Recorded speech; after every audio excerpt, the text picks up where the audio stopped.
So today we are heading into the Kmart to get a cooler to stock for our drive to Sydney, Australia, which is like 13 hours. So we figured we would fill a cooler and just have some food here so we didn't have to stop a whole bunch. And here we go. We are Blue Linen, and this is our story. Look, everybody, look who's driving through the bush. And hating her life. She finally stepped up and got behind the wheel. Passenger princess, I'm taking a back seat. We got a late start that day, and as a result, we soon found ourselves at a crossroads of sorts. Either we were going to push on through the dark or divert 45 minutes out of the way to post up for the night. After some gentle persuasion, I convinced the team to march forward into the night. I told them, if we just sacrifice tonight, we will be thankful tomorrow morning when we have a much shorter drive ahead of us. I said, just think of the nice comfy beds and the cooler full of snacks awaiting our arrival.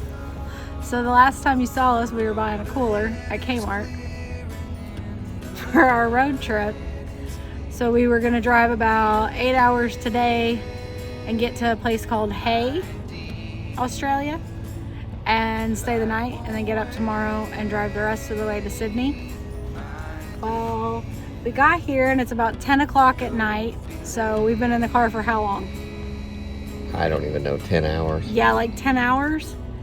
And we stopped at Hay, and we've been to about 7 different hotel, motel, whatever you call them, different ones, and they're all closed. Like they get people in, you have to be in there by 8, and then they just close and leave. Like, what if something happens? So now we're about to drive for probably 2.5 more hours to Wagga Wagga, and hope to God they have a hotel for us. Otherwise, we're gonna be like Sailor and sleeping in the car. Good morning.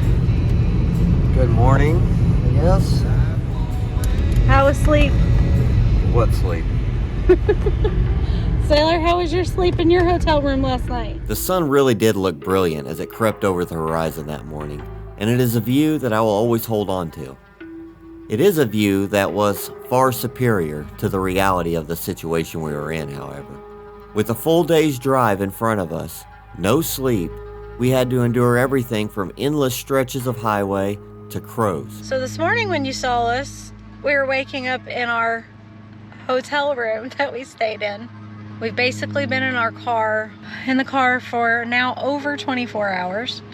We drove from Adelaide to Sydney, which last night when we tried to go halfway and find a hotel, we got there at 10 and all the hotels closed at 8. We called around a couple that were 2 hours and 45 minutes away from where we were and decided that it was not a safe option with all the kangaroos hopping across the highway. And the exhaustion that we had, we pulled over in a gas station and slept behind the gas station. This morning we got up, hit the road. Within 10 minutes, we had 2 crows, giant prehistoric looking crows, fly into our windshield and our front of our car. So that was a good time. Drove to Sydney, got our Airbnb. Kind of dirty in there too. Like, look all down there. Gross. Not over these people being their friends to give good reviews. That's what I feel like is happening. Ew. And it was disgusting. Like roaches and crumbs of food, smashed bugs on the wall, food on the wall. So we contacted the guy on Airbnb and pretty much demanded that he gives us our refund. So now we're back in the car and it's like 7:30 at night and we're trying to find a hotel. 4824 he ripped us on. For the pleasure of walking into his dirt apartment. So So now we're trying to find hotel number 2, second night in a row. Go. Woo! Welcome, we made it. And we've discovered the Art Gallery of New South Wales.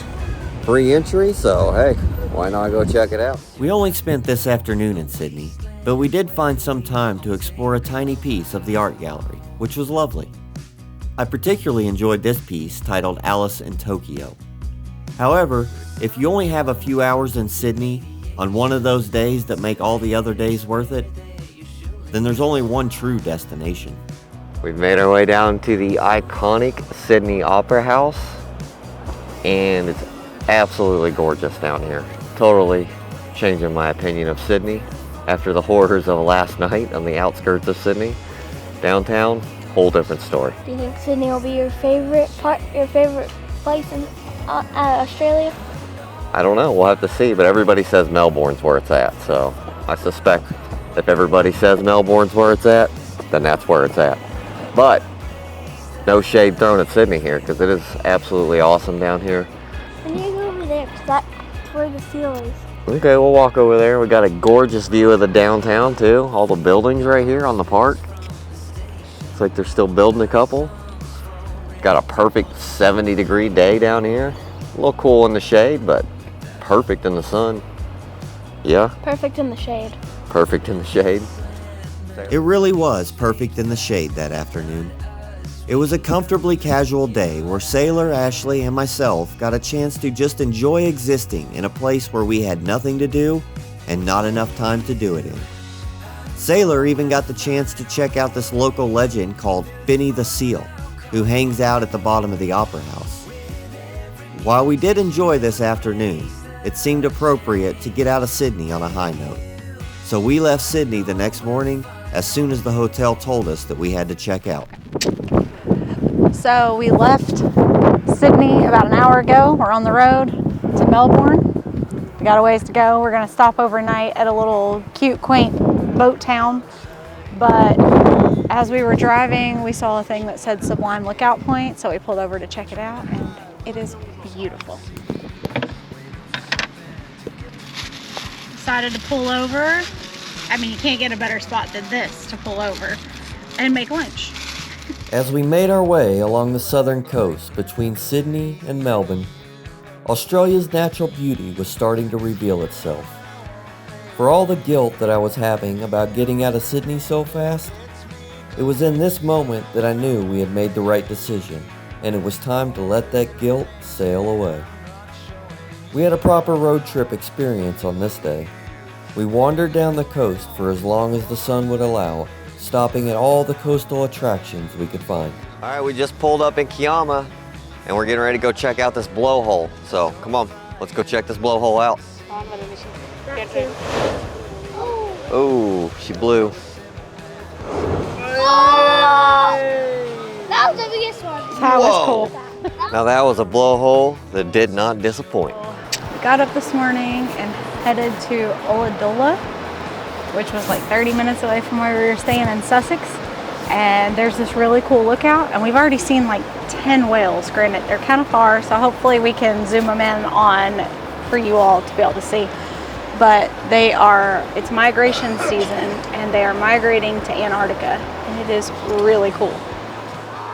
Two of them that right was there. Yeah, there's 2 right there. So I'm not sure what video one's gonna be yet, but I know Australia kicked our butts week 1. We pretty much spent a week driving around the continent. We're all exhausted. We didn't really have too much fun, and we're really just a little bitter about the whole Australian experience the first week. We're getting ready to pull into Melbourne here in about an hour. We're gonna spend several days in Melbourne. We're gonna drive the Great Ocean Road before we make our way back to Adelaide. And we're gonna see if we can't find the true Australian spirit this second week. Thank you for joining us this week. Please hit that like and subscribe button, and remember to join us next Saturday as we finish out our final week in Australia. They're huge, and they're everywhere.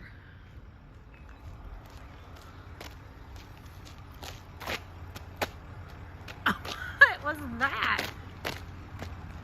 There's a button for our face. What are you batting out of your face? A fly. Or a weird bug. Tried to come over there, but they were all flying away, following us.